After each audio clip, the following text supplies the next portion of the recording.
Welcome to Twilight Fables, a channel where bedtime fades and nightmares bloom. Tonight, let us journey beneath the roots and into the damp silence of the forgotten. This is the beginning of a tale you thought you knew, Thumbelina, retold not as a story of innocence, but of something ancient blooming where no light reaches. Settle in, the soil is soft tonight. The cottage sat on the edge of a withered orchard, its thatched roof sagging beneath decades of moss, the shutters swollen from rain. No children's laughter had ever echoed through its halls. No footprints ever disturbed the frost-softened garden path. Only one woman lived there, and she moved like a forgotten thought. Her name was Elsha, though no one had called her by it in years. Each morning she would hobble through the kitchen, gathering herbs in silence. Her fingers were gnarled from time, but precise. Dried bundles of wormwood, belladonna, and nettle dangled from the rafters, casting angular shadows across the faded floorboards. She lived in solitude, save for the ravens that perched at her window and the spiders who spun in the corners, unbothered. But Elsha wanted something more, something to fill the silence, something to tend to, something to love. She tried everything the villagers had whispered of in their cruel mockery. Herbal teas to balance the humours, soaked roots meant to invite the womb, even offerings to a weathered shrine in the forest, long abandoned. Nothing stirred, no child came, only dreams, and in those dreams she heard voices. They whispered in the tongues of worms and shifting roots, saying her name like a sigh.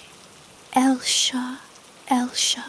The ground remembers, so she returned to the old ways. In the centre of her cottage was a hearth made of ancient stone. On the night of the new moon, she swept the ash aside and marked the floor with a paste of crushed poppy and her own blood. Then she brought out a box carved from blackwood. Inside was a seed, no bigger than a fingernail, grey as smoke, hard as bone. It had been given to her decades ago by a peddler with 1,000-yard stare and a mouth that didn't smile. Plant this when you are ready to love something not made for the world above.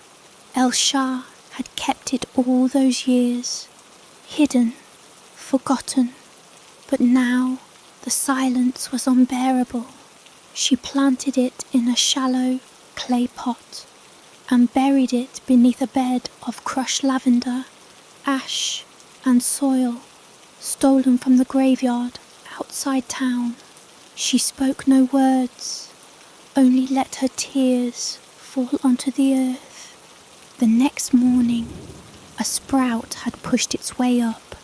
By midday, a single bud, vibrant and pink-veined, quivered in the stale air. It pulsed faintly, as though a heartbeat lived within.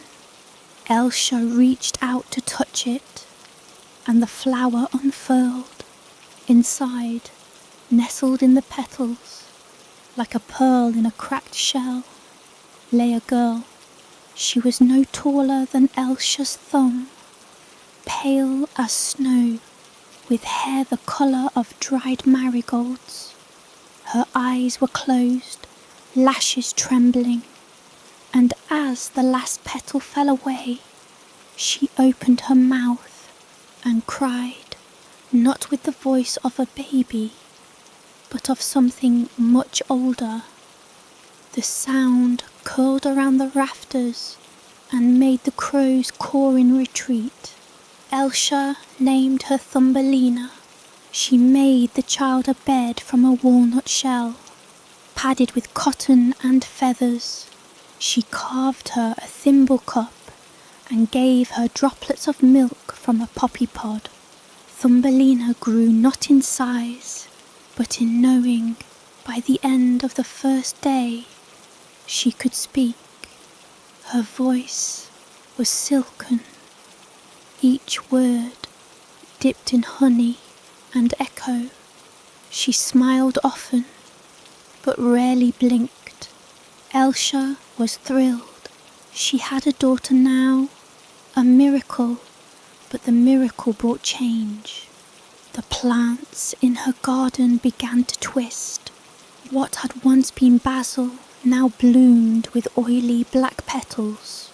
Mushrooms, red flecked and bruised, grew overnight by the door. The spiders abandoned their webs, scuttling into corners with frantic legs. Thumbelina danced through it all, barefoot on the windowsill, her arms outstretched to the moonlight.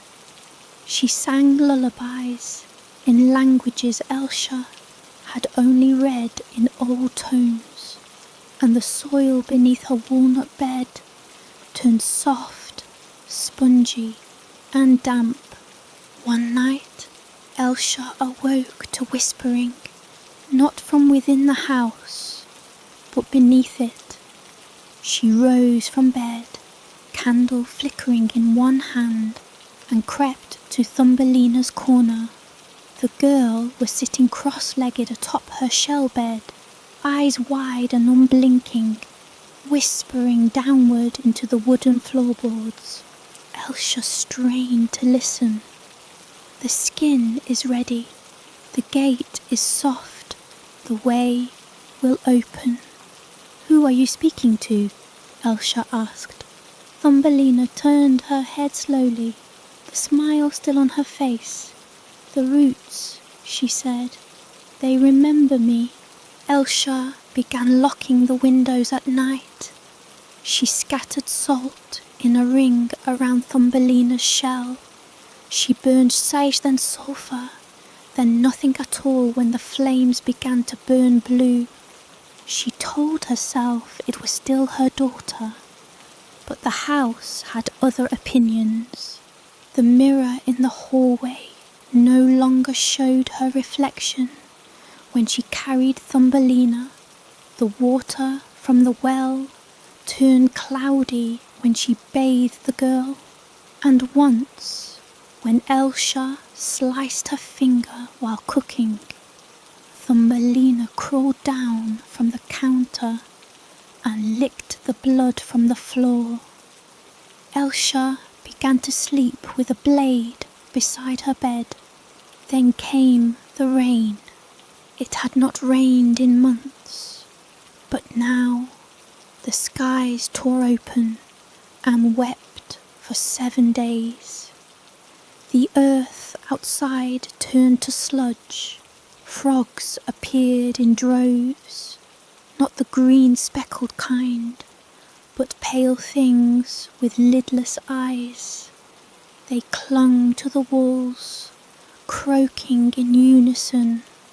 Elsa couldn't go outside. The door was stuck with mud. On the 8th night, something knocked 3 times, wet and heavy, not at the door, at the window. Thumbelina was gone from her shell. Elsa, heart thudding, crept toward the curtain and pulled it back.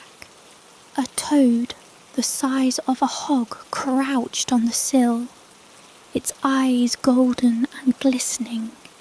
Its mouth opened, revealing a smile too human, and behind it, clinging to the creature's back, sat Thumbelina, her eyes full of joy. "Mother," she said, "I'm going to the river now." Before Elsha could scream, the window shattered inward.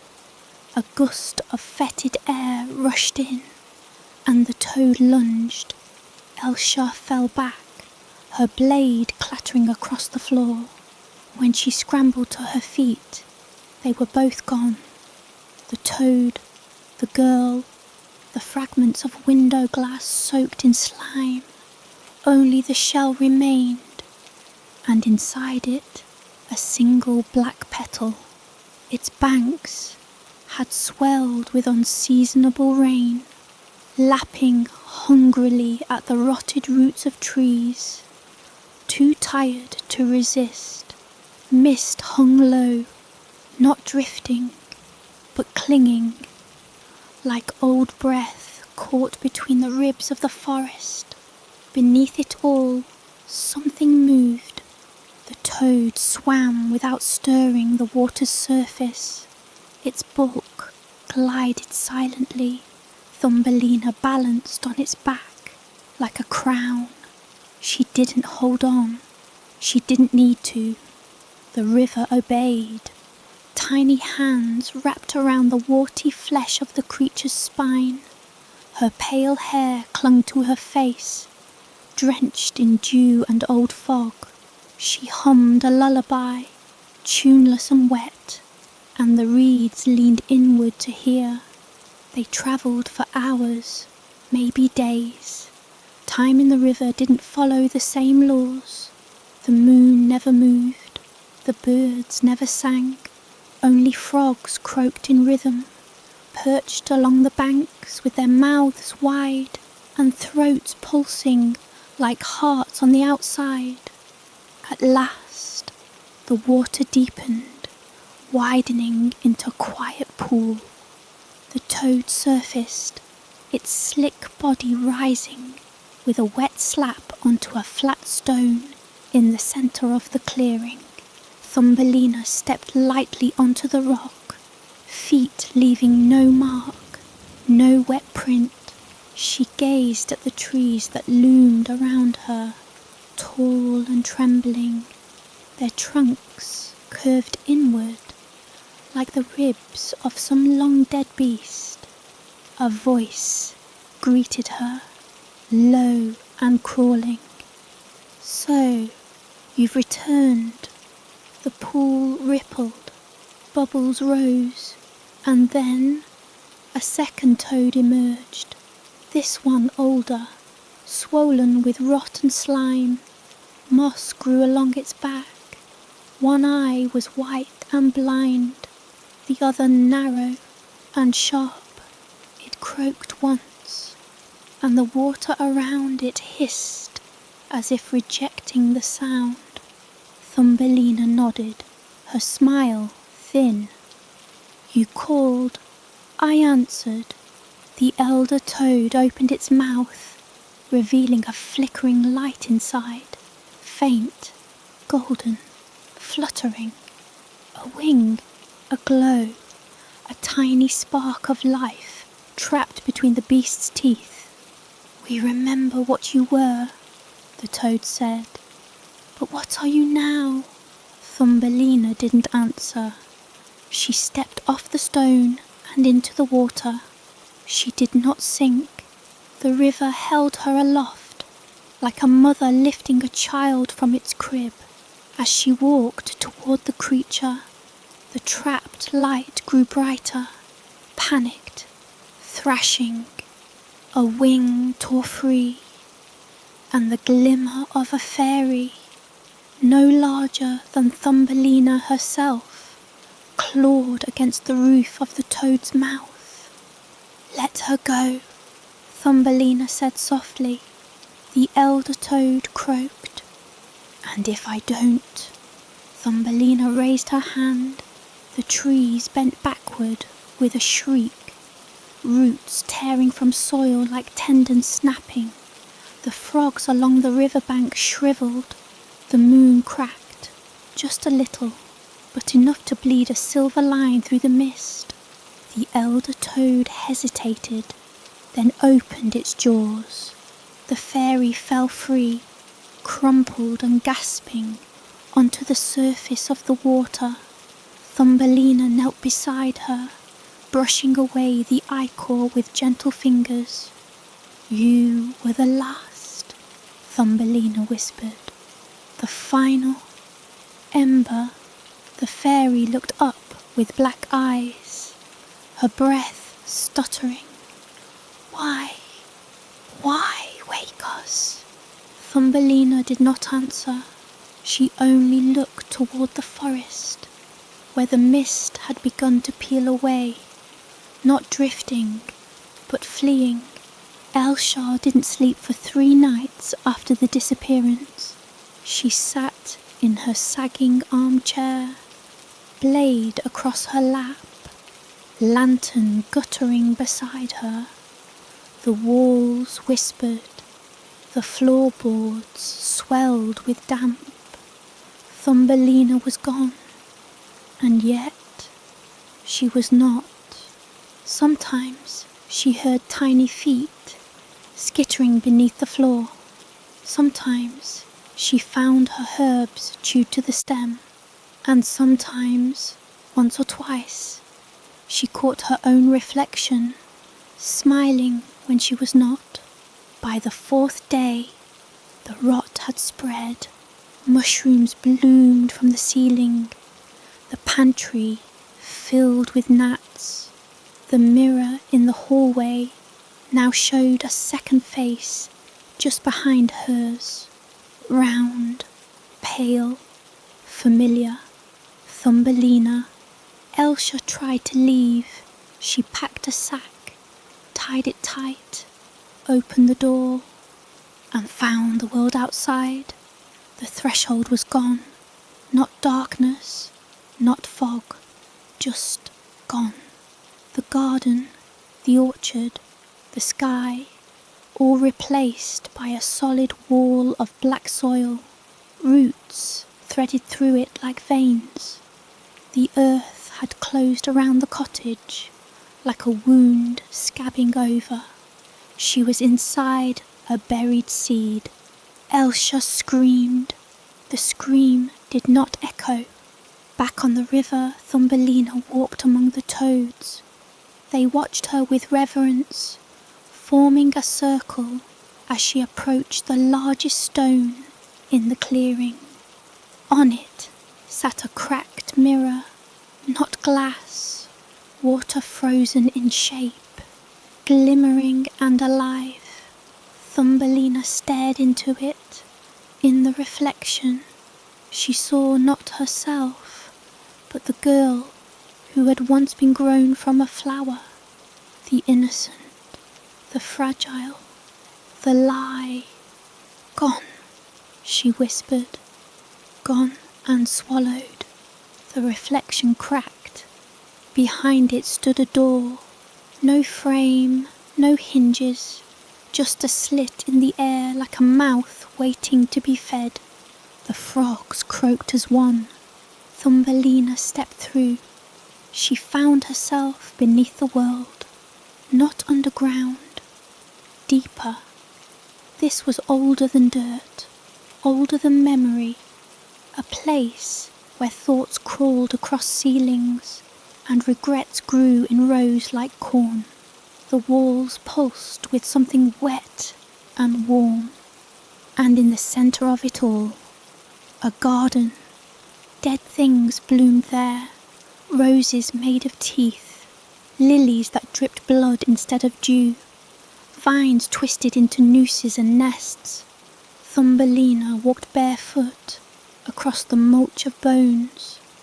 She found the oldest bloom, a single rose, with petals black and pulsing. She bent to whisper into it. "I am awake now," the rose answered with a voice like breaking roots.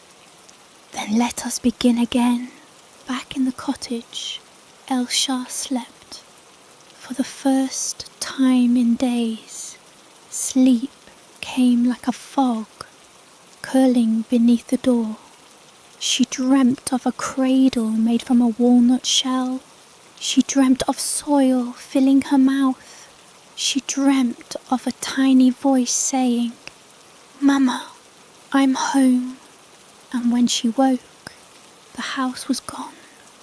Only the shell remained, floating on a river that had no name, carrying her scream downstream toward a garden that remembered everything. The garden beneath the world did not grow. It listened. Each blossom leaned toward Thumbelina. As she moved through it, every thorned stem pulsed with memory. Beneath her feet, bones crunched like brittle leaves. She walked in silence, barefoot, and the ground accepted her weight with reverence, not resistance. Somewhere above, the river still moved, though its voice was faint, muted by roots and memory. Thumbelina reached the heart of the garden. It was not marked by colour or shape, but stillness. The very air froze in place, unmoving. Here, no petals dared flutter, no vines swayed. The space was wrapped in hush. In the centre, a chair made from stitched together beetle shells. On it sat a woman with the head of a dragonfly. Her wings were folded along her spine, frayed and dripping sap. Her eyes were too large, unblinking, and wet with a shimmer that had no source. Her dress was woven from moss and webbing. In her lap she held a book bound in bark. Thumbelina bowed. The movement stirred the still air, and the garden flinched. "You're late," the dragonfly woman said, voice like dry leaves scraping stone. "I came as I am," Thumbelina replied. "No, child, you came as you became." Thumbelina approached. The book in the woman's lap throbbed faintly, as if alive. Symbols crawled across its surface, runes that twisted when stared at too long. "Have you brought what was promised?" the woman asked. Thumbelina reached into the folds of her tattered dress and withdrew a tiny jar. Inside it, a speck of golden light flickered, the last piece of the fairy's essence, harvested, captured, and sealed. The garden trembled as the jar passed into the woman's hands. She opened it. The light rose, screamed without sound, and vanished into the mouth of the book. The cover slammed shut. The garden exhaled. 1,000 blooms opened at once, petals of blood, bark, bone, and shadow. "You've sealed your name," the woman whispered. "You've unmade your beginning." Thumbelina smiled. "Now I can start again." The woman gestured toward a tunnel at the edge of the garden. "Then go." Downward. The tunnel was not dug. It was grown. Worms lined its walls, their slick bodies pulsing in time with a heartbeat too large to name. Thorned roots formed an arch overhead, weeping sap.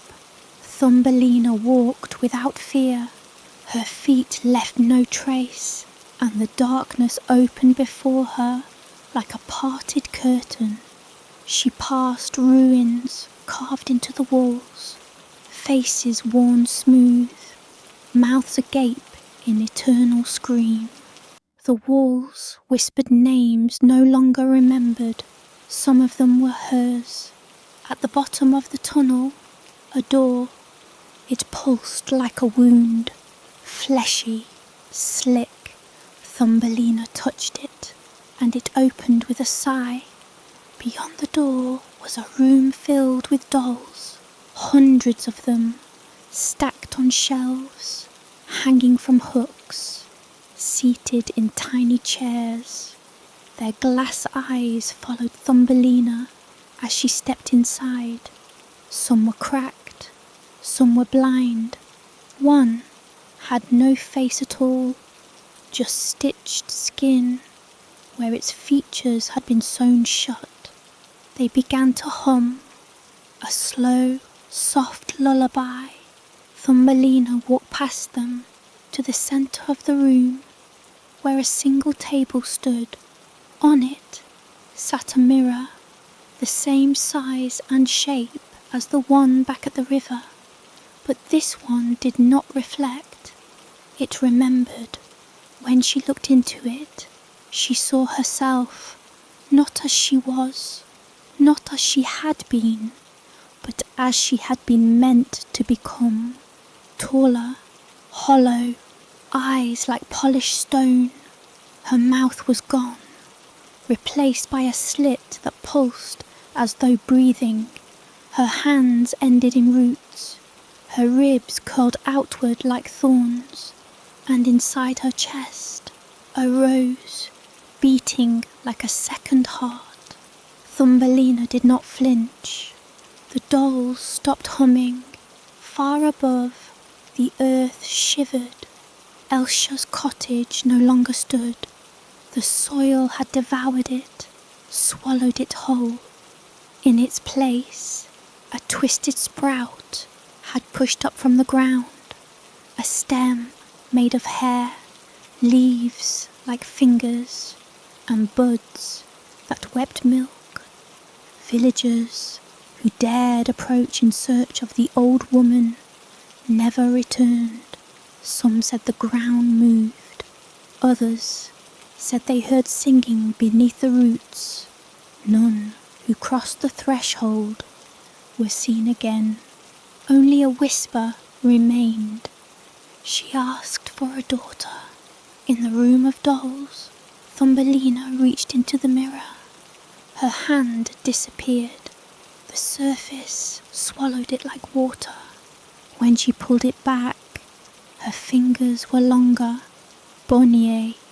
The skin had begun to peel, revealing something not flesh beneath, something older. The transformation had begun. A door opened behind her. She turned and entered. She stood now in a chamber lit by candles made of marrow. The wax ran black, and the flames hissed like breath through teeth. At the far end, a cradle, carved from bone, lined with spider silk. Inside it, something slept. Thumbelina approached. Her feet did not echo. The silence wrapped tighter with each step. She looked into the cradle and saw herself, not as she was now, but the first version, small, human-shaped, eyes closed, breathing slowly. The real Thumbelina, the one grown from a flower, the one who had known love and loneliness, the one who had once dreamed of marriage and swans. A memory made flesh. Thumbelina bent low and opened her mouth. A hiss, a breath, and then she exhaled herself, her current, twisted self, into the mouth of the sleeping one. The moment the breath touched the tiny body, it rotted, skin shriveled, eyes burst, bones bent backward. The cradle blackened, crumbling to ash. Thumbelina stood straight, unchanged, complete. The chamber collapsed, not violently, gently, like petals folding inward at dusk. The dolls sang again. The garden below laughed. the worms writhed with joy, and far above, a new flower bloomed in the field where Elshar's cottage had been. Its petals were skin, its stem was bone, and its scent made the birds fall silent. The rose bloomed through the dirt, like a secret refusing to die. It stood alone in the hollow, left by Elshar's cottage, its flesh-like petals twitching in the windless stillness. Below, where Thumbelina had shed her first self, the tunnels pulsed with new life, wet, shivering, and eager. The earth had grown hungry again, and Thumbelina fed it with every step. She walked the crooked corridor, where walls bled sap and the ceilings sagged with hanging cocoons. Inside them, things whispered, some sobbed. One of them called her name, Thumbelina. It sounded like Elshar. If Elshar were submerged in mud, she did not turn. The corridor forked. To the left, a door stitched from mouths, lips sewn closed with copper wire. To the right, a stairwell that led downward, each step shaped like a curled finger. They twitched as she passed, gripping her feet in silent applause. She took the stairway. At the bottom, a feast, laid across a table longer than any train she'd seen in books. There were dishes Thumbelina didn't recognise, towering platters of writhing vines, pitchers filled with milk that mewed like kittens, bread that bled when sliced, and a roast so massive it rose and fell as though still breathing. Seated at the head of the table was the mole, or what used to be him. He had changed, no longer a gentleman in coat and spectacles. He had molted his skin like a snake. What remained was slick and black, half furred, half chitin. His eyes were clusters of amber stones. Claws gleamed where fingers once sat.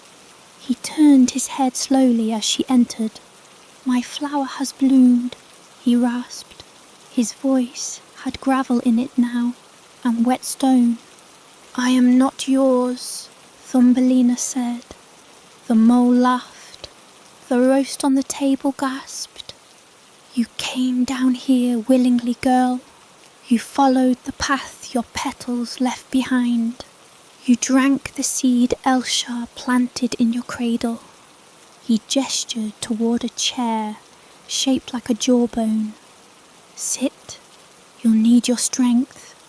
Thumbelina approached but did not sit. "I'm not here to eat," she said. "I'm here to understand." The mole tilted his head. "Then feast on truth." He tapped the table with a claw. The feast rotted. Every dish turned to sludge. The meat deflated. The milk soured and screamed. The bread cracked open to reveal teeth. From the centre of the table, a tree sprouted, made from bones, its leaves shaped like tiny faces, each one crying. The mole leaned forward. "You were never meant to be a bride. That was Elshar's mistake. She asked the soil for a daughter, not knowing what the soil gives must always be taken back." Thumbelina said nothing. The mole's mouth peeled into a smile. "The surface lies to you, with its sunshine and its music.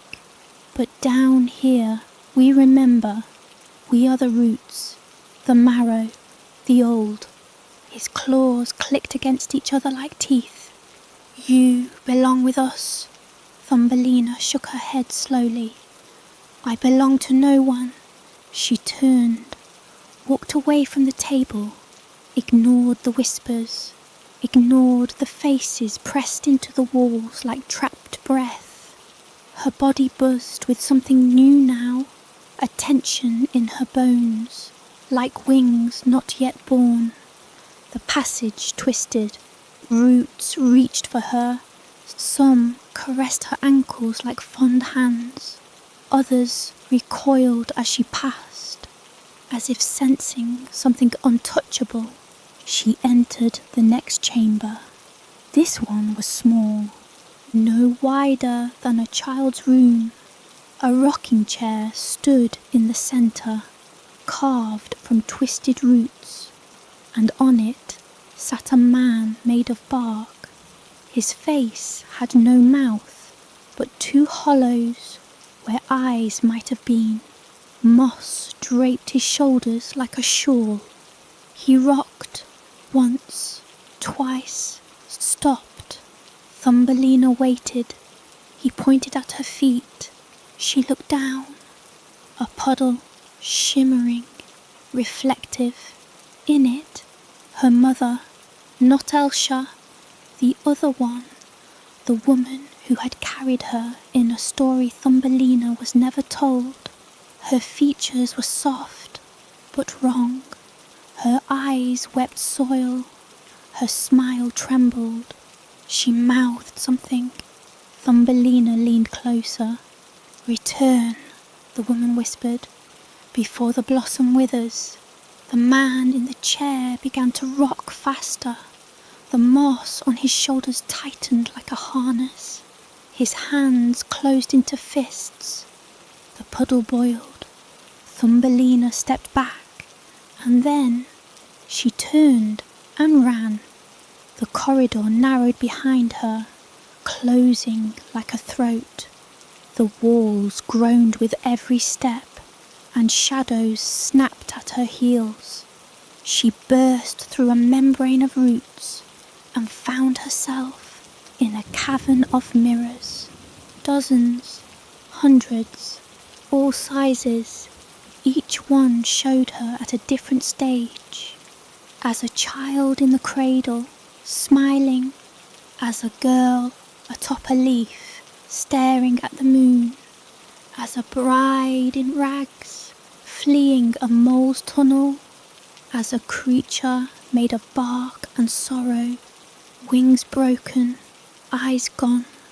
As a god, surrounded by worshippers, with no faces, she screamed. The mirrors shattered, shards rained down like silver rain. They cut her skin, but where they struck, no blood spilled, only petals. From the shards, a voice emerged, high, thin, familiar. Thumbelina. She turned. The toad stood at the edge of the chamber, but not the same toad who had tried to marry her to her son. This one wore a crown of thorns. Her eyes were empty wells. Her mouth was stitched shut, yet the voice spilled from it like smoke. Come, she said. Thumbelina backed away. The toad took a step forward. You owe us your song. Behind her, another voice, a whisper. Dance for us. The beetle emerged from a crack in the wall. Its wings were gone, replaced by hooks. Its many legs moved like fingers on flesh. Its grin was permanent now, carved into its exoskeleton. You promised, it said. I never did, Thumbelina hissed. You existed, the beetle replied. That is promise enough. They came closer. The toad, the beetle, others now, crawling from the cracks, creatures she had escaped, ones she had forgotten, ones that wore her face, ones that would. Thumbelina reached into her chest. Her ribs parted. She pulled out the rose. It was black now. The petals curled inward, holding a centre that pulsed faintly. She dropped it. It hit the ground like a bell. Everything stopped. The toad dissolved. The beetle cracked and fell apart. The whispers fled. Even the ground held its breath. The rose opened, and inside it was herself, a third version, smiling, unafraid, holding out her hand.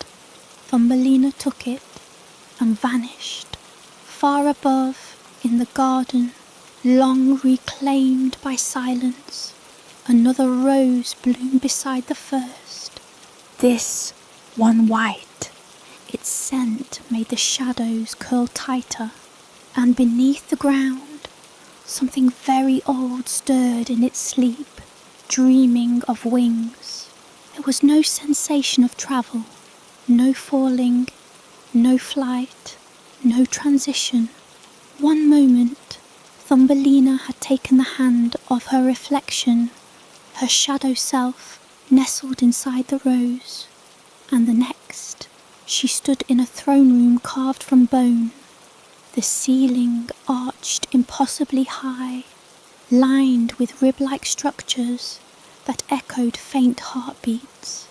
A mist hung over the floor, thick and pale like spoiled milk, muffling her footsteps.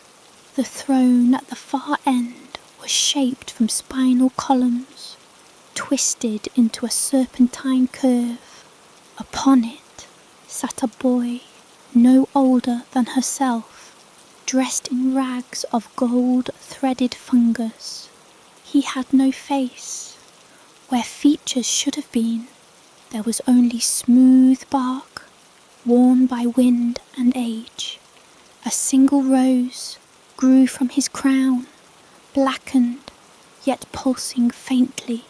Thumbelina did not speak first. The boy cocked his head. "You've come far, little bloom." His voice was not from a mouth, but from the air around her, laced with the sounds of cracking wood and rustling roots. "Are you the Hollow Prince?" she asked. "I am what you left behind. I am the song you refused to sing. I am the dream you buried under the garden." Thumbelina took a step forward. The mist parted reluctantly. "Why am I here?" The Hollow Prince stood. Around him, the bones of the throne creaked like mourning doves. "Because you still believe there is a surface, a sky, a freedom." He stepped toward her. With each step, the mist retreated further, revealing faces beneath it, pressed into the floor like flowers into pages. "You were grown in want, not love, fed on sorrow and watered with isolation. Your roots go deeper than Elsha ever knew." Thumbelina didn't flinch. "Then why do you keep chasing me? Why does everything down here keep trying to pull me back?" The Hollow Prince tilted his head again. "Because the bloom is opening, Thumbelina, and when it does, your wings will not be for flight. They will be for harvest." The throne room cracked. A wind pushed through the chamber, hot, fetid, like breath from something titanic, and buried. The walls moaned as if remembering childbirth. The Hollow Prince raised his hand. A mirror appeared between them, tall and oval, framed with twisting vines. Unlike the others, this one did not reflect her. Instead, it showed above the surface a city, a modern one, cars, neon, streets paved with forgetting. Thumbelina blinked. The mirror zoomed in to a child's bedroom window. Inside, a crib, a woman asleep in a rocking chair beside it. A lullaby hummed softly from a speaker. The baby stirred. The hollow prince's voice slithered against her ear. "That is your mother," he said, "the one who bled for you, the one who bartered her name to bear you. She has searched for you in every lifetime since." Thumbelina felt her throat tighten. She forgot, he continued, because she had to, but forgetting is a curse when it wears a mother's face. The mirror shimmered. The scene shifted to a garden. A rosebush bloomed wildly, overgrown, strangling the other plants. In its centre, a cradle, empty. The hollow prince's voice dropped. "She buried the memory, but you grew anyway, through soil, through sorrow, through stories." Thumbelina reached out. The mirror shattered. Shards fell around her, but did not cut. They danced. They sang. A language she did not know, she knew filled the air. It said, "You were never lost, only scattered." The hollow prince looked at her with his faceless face. He said nothing.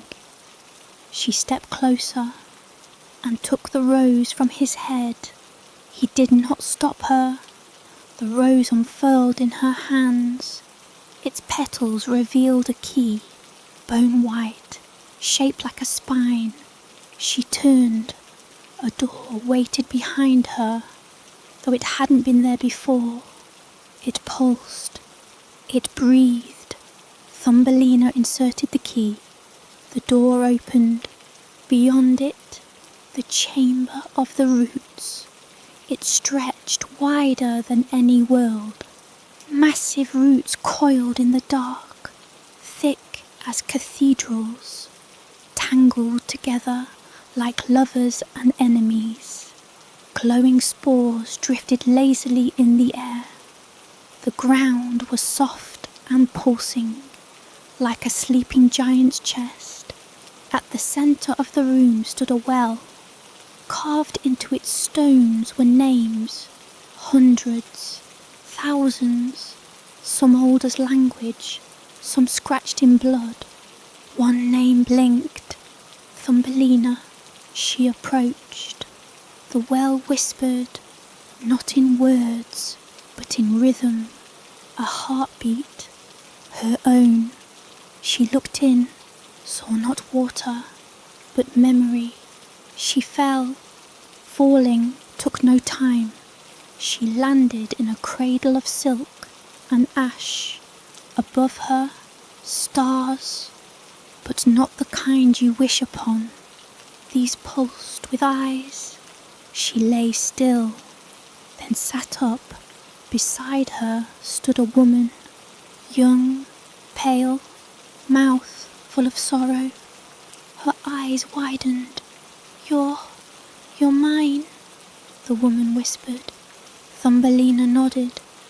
"You buried me in a rose hedge," she said. The woman fell to her knees. "I tried. I didn't know what else to do. They came for you and I..." Thumbelina knelt with her. "It's not your fault." The world flickered.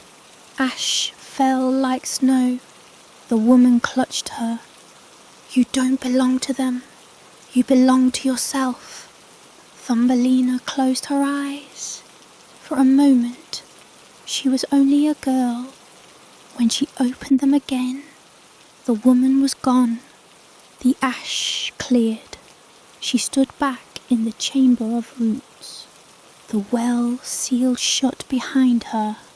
The hollow prince was there again, but smaller now, wilted. He nodded once. "Go," he whispered, "while you still can." A door of light opened at the far end of the chamber. Thumbelina stepped through it and emerged in the garden, the real garden, Elsha's house long gone, only soil and 2 roses, one black, one white. She took the white one, placed it behind her ear, and walked toward the edge of the trees. The forest whispered behind her, but she did not look back. The forest was different now, quieter, yes, but not with peace, with pause, like something enormous had taken a breath and forgotten to exhale. Thumbelina moved through it in silence, the white rose still tucked behind her ear. The trees leaned slightly in her direction, as though curious to see what had returned from the underworld. Their bark peeled in vertical slivers, exposing soft red sap that wept like wounds. Each step sank slightly into the earth. Not mud, not soil, something softer. She did not ask questions. Not yet. The trail had grown narrow, flanked by brambles that whispered her name in cracked voices. Shadows hung too long beneath her feet. When she passed beneath a dead willow, the wind sighed. She's come again. She tried not to listen, but then she heard a cry, not a voice, a creak, a rusted squeal, a sound like frozen wings tearing free from stone. Thumbelina followed it. The path ended in a clearing, circular and barren. At its centre was a frozen pond, perfectly round and perfectly still. No wind touched its surface. No animals came near. Even the birds had stopped their mournful singing. But Thumbelina stepped forward, because beneath the ice something moved. She knelt, pressed her hand to the glassy surface, and there, just under the frost, lay a bird, massive, its feathers blackened with rot, its beak long and fractured like obsidian. One wing was shattered, folded at an unnatural angle. Its eye, only one remained, was open and watching her. It blinked. The ice cracked. Thumbelina pulled back. A fissure ran from her handprint across the surface like lightning. Then the bird spoke, but not aloud. Inside her skull, words made of thunder. "You left me." Thumbelina stumbled backward. The bird's eye never blinked again. "I carried you through the first winter. I sang your name to the roots, and still you forgot." She shook her head. "I don't know you." The ice hissed. A memory surfaced. A cradle woven from feathers. A lullaby sung in a tongue she didn't know, but felt. A warmth in the coldest place. A wing curled around her, sheltering her from wind and teeth. She fell to her knees. I was small, so small. The bird stirred beneath the ice, just slightly. "You were mine, and then you chose the worm." Thumbelina's breath caught. "The worm?" The bird's voice was colder now. "The one who hid in the earth, who promised comfort in exchange for shape. He fed you names and you ate. The cracks in the ice spread. Now you wear a face, but not a truth. Thumbelina stood. Then tell me who I am. Silence. Then break the ice. She hesitated. Will you fly? The bird laughed. It was not a kind sound. No, but you will. She found a stone at the edge of the pond, heavy, smooth, cold as sleep. She raised it above her head, brought it down. The ice screamed. Again, cracks shot outward like a spider's web. A final blow. The surface caved. Water surged upward, black, ink-like, alive. It poured around her feet, but did not wet her, did not chill her. It knew her. From the pool, the bird rose, not whole, but free. Its body still broken, but no longer bound. It towered above her, its wings shuddering, dripping with ancestral dark. Thumbelina met its gaze. I'm sorry, she said. The bird dipped its head, then opened its beak, and out came a feather, white, glowing faintly. It drifted down and landed in her palm.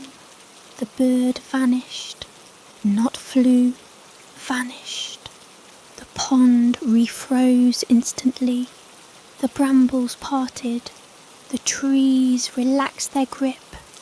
Thumbelina turned and walked into the path now revealed. The feather warm against her skin. She tucked it beside the rose behind her ear. She wandered for hours, or minutes, or lifetimes. Time did not pass here. It rippled. The trees began to change, less gnarled, taller. Their leaves shimmered faintly in the dark, like tiny moths clinging to branches. The ground became moss, soft, comforting. Ahead, a light, flickering, lanterns. She came to a village, or something like it.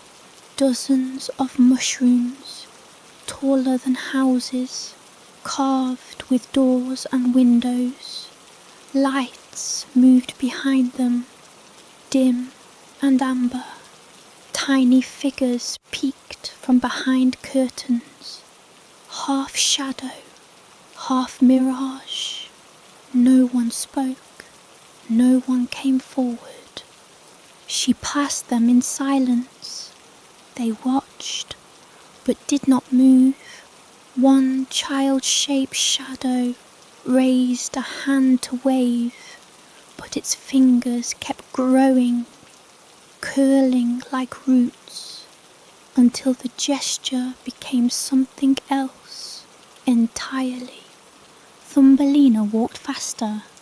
At the edge of the village stood a stairwell, spiralling down, carved from petrified roots. Each step hummed with breath. She descended. The air thickened. Moisture clung to her lashes.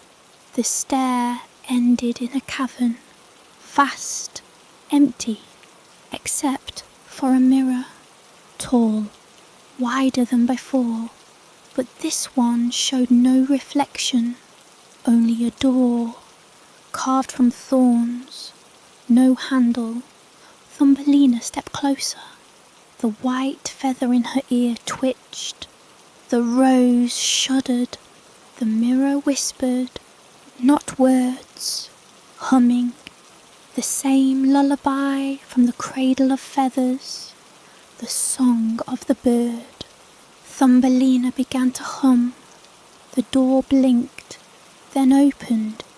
Inside, a room shaped like a heart, literally. Its walls pulsed with veins of gold. A chandelier of teeth dangled from above, shedding pale blue light. At the centre, a cradle, not a bed, a cradle, rocking, empty, but singing. The hum came from within. Thumbelina stepped forward. A rush of scent, salt, honey, blood, soil. She looked down, saw herself as a baby, curled in the cradle, eyes open, staring up at her. She did not cry, did not smile, just stared. Thumbelina reached down, touched her own tiny fingers. The room sighed. The teeth overhead clattered once, and the cradle stopped moving. A voice behind her. You found the seed. She turned. Elsha, but not as she remembered her. No veil, no hands, only roots where arms should be, twisting down her sides and dragging behind her like robes. Her eyes, empty sockets, leaking sap. You were never meant to bloom, Elsha whispered. You stole me, Thumbelina said. No, I grew you. You buried me. I protected you. From the light, from forgetting. Thumbelina stepped between the cradle and Elsha. This ends now. Elsha smiled, but her teeth were roots. You'll never leave the garden. You are the garden. The room shook. The walls began to split. Thumbelina reached into the cradle. The baby closed her eyes. Thumbelina lifted her, and for the first time, she held herself whole. The white feather glowed, the rose burned, and the room shattered. She stood alone on the forest path, cradle gone, Elsha gone, only herself, alone, and for the first time, not afraid. The wind was gone. It had carried voices before, whispers, sighs, warnings, but now it was still, like a breath held too long, like the world waited. Thumbelina walked forward, the child version of herself, cradled in her arms. The baby was silent, not sleeping, not crying, just watching, always watching. The forest around them had changed again. Where once there were twisted brambles and watchful trees, now there were pillars of stone, tall as towers and carved with spirals. Some wept sap like tears, others cracked open to reveal veins of gold that pulsed, not with light, but memory. Each time she stepped between them, a flicker brushed her skin, shadows of things that once were. A woman kneeling in the earth, hands bloody, whispering over a seed. A child born from petals, not flesh. A funeral beneath a garden. Her, always her. 1,000 versions, 1,000 endings, but always one face. She walked on. At the end of the stone path, the forest opened to a wide glade, perfectly round. The grass here glowed faintly, phosphorescent in the dimness, and the trees circled it like silent guards. In the centre, a well, not of stone or brick, but bone, spines, ribs, skulls, all pieced together in spiralling precision, descending into darkness. From it rose no sound, no scent, no breath of air. Thumbelina stopped at its edge. The baby shifted in her arms. For the first time, it spoke. Its voice was her own, older, hoarse, hollow. Put me back. Thumbelina flinched. What? I don't belong here. I was never meant to grow. You know that. The well pulsed. The bones beneath her feet trembled faintly, as if something stirred below. Thumbelina looked down. Far below, in the well's depths, a flicker of red light, heartbeat red. You want me to bury you. You want to be free, don't you? The baby whispered, voice softer now. Then give me back to the root. She stepped forward, kneeling by the well. The forest was absolutely silent now. Even the trees had stopped breathing. She looked down at the child. It looked back up, eyes still wide, still ancient. Not a baby, not anymore. A piece, a fragment, a memory clothed in flesh. She kissed its forehead and dropped it into the well. There was no sound, no fall, no echo, just a silence so deep it swallowed everything.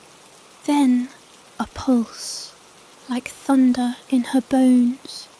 The ground beneath her cracked. Light shot from the mouth of the well, white at first, then red, then black, then nothing. When Thumbelina opened her eyes, she stood beneath the earth, or what felt like it, a hollow place, stretching infinitely in every direction. Roots hung from above like chandeliers, some dripping blood, others twitching faintly. The floor was soft, breathing. In the centre, a tree, dead, blackened bark, no leaves. Its limbs reached out like arms frozen in agony, but at its base, something glowed. A rose, not white, not red, but black, petals like velvet shadows, and pulsing with light. Thumbelina approached it slowly. With each step, the roots above quivered. The floor beneath her shifted, revealing flashes of memories. Her first breath, her first scream, her first lie. She reached the rose and plucked it. The roots above went still. The ground went silent. And the tree spoke, not in words, in feeling. A torrent of emotion surged through her.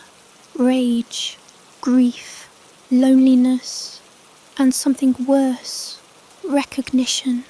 She fell to her knees and remembered she had not been born, she had been planted.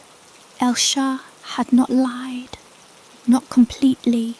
She had been carved from seed and spell, shaped from sorrow and song. A bargain made with the forest to create a daughter that would never die, never forget, never leave. But something had gone wrong. She had grown curious, she had wandered, she had tried to love, and the forest had buried her again and again to keep her from blooming into herself. Until now, the black rose burned in her hand. Petal by petal, it dissolved into her skin, sinking into her veins. The feather in her hair burst into ash. The white rose blackened. She stood. The dead tree cracked, split open, and inside, a mirror, but not glass. Water, still, reflective. She stepped to it and saw herself, but older, taller, eyes deep as wells, skin traced with root veins, glowing faintly. The truth, the real she. Thumbelina reached toward the reflection, and it reached back. When their fingers touched, the water rippled. Then she was through. She stood once more in the forest, but it was no longer twisted, no longer cruel. It welcomed her. The trees leaned away, not in fear, but reverence. The brambles bloomed. The wind sighed her name. The forest had waited, and now she had returned.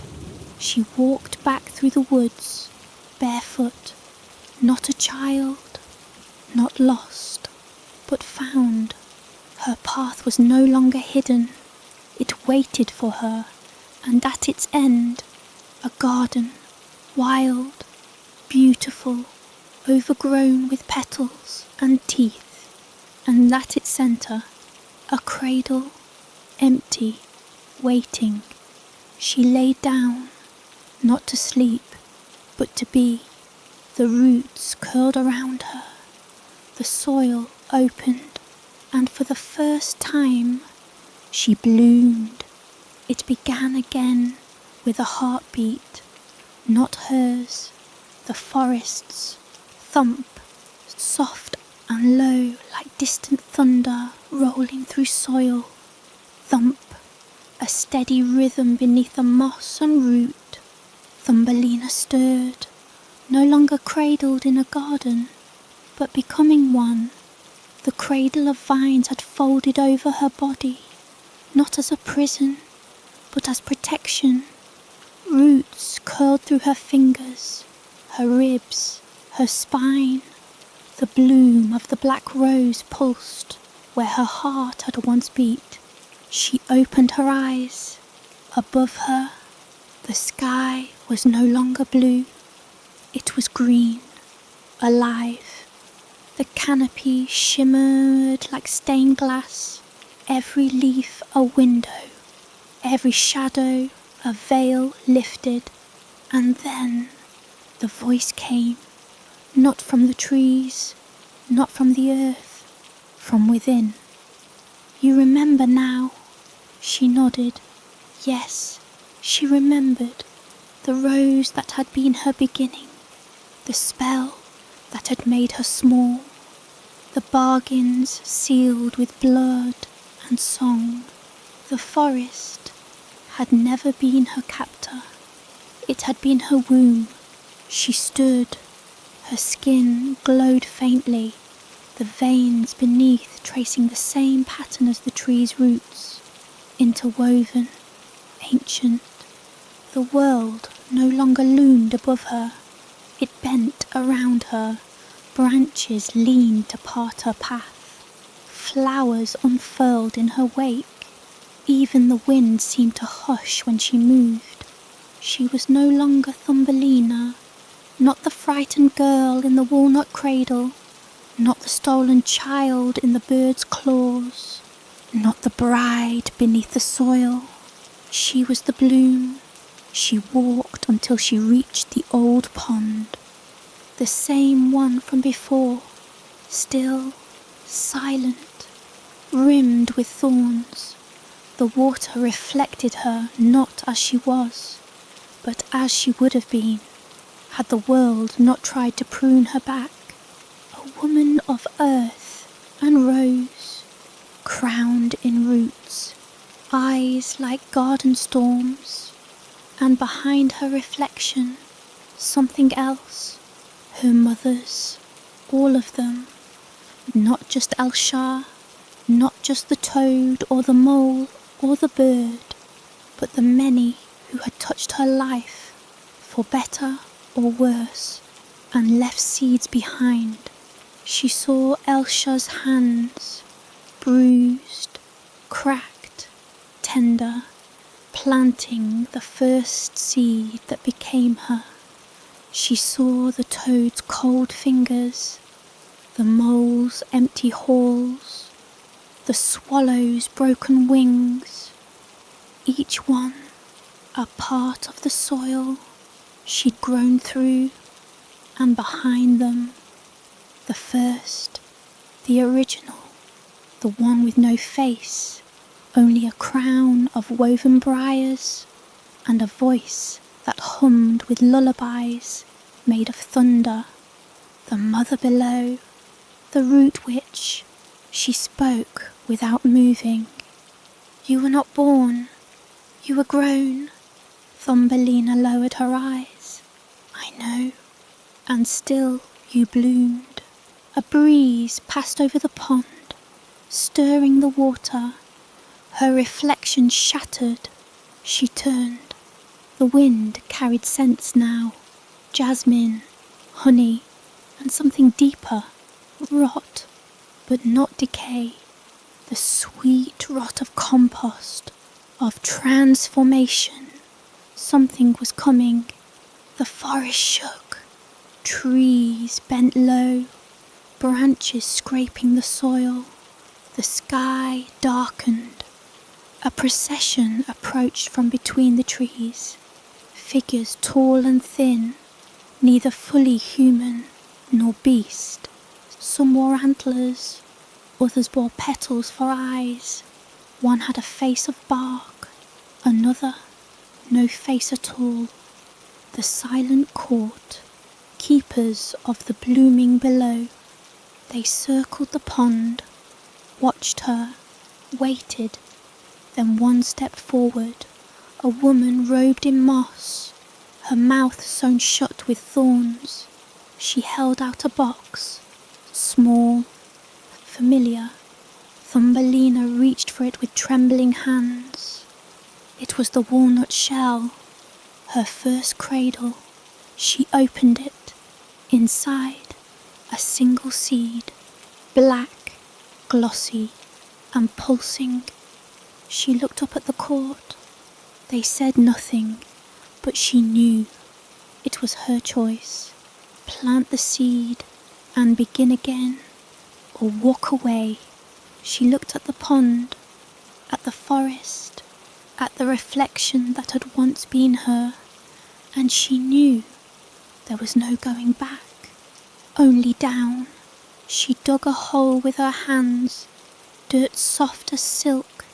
She placed the seed inside, covered it, stood, waited, nothing. Then a sound, so soft it almost wasn't sound at all. A cry, a newborn wail. From beneath the earth, the soil cracked, split, and from it a shoot emerged, green and gold, spiralling upward, unfolding leaves that shimmered like glass. At its centre, a bud, tightly wound, sleeping. Thumbelina stepped back. The silent court bowed their heads. The wind sang, and the bud opened. Inside, a girl, small, smaller than a thumb, sleeping, peaceful, perfect. Thumbelina smiled, bent low, kissed the girl's forehead, then stepped back into the trees, not to vanish, but to wait, for this new child would grow, and one day she too would walk the forest. She too would be lost. She too would remember, and Thumbelina would be there, not as mother, not as guide, but as root, watching, waiting, blooming below.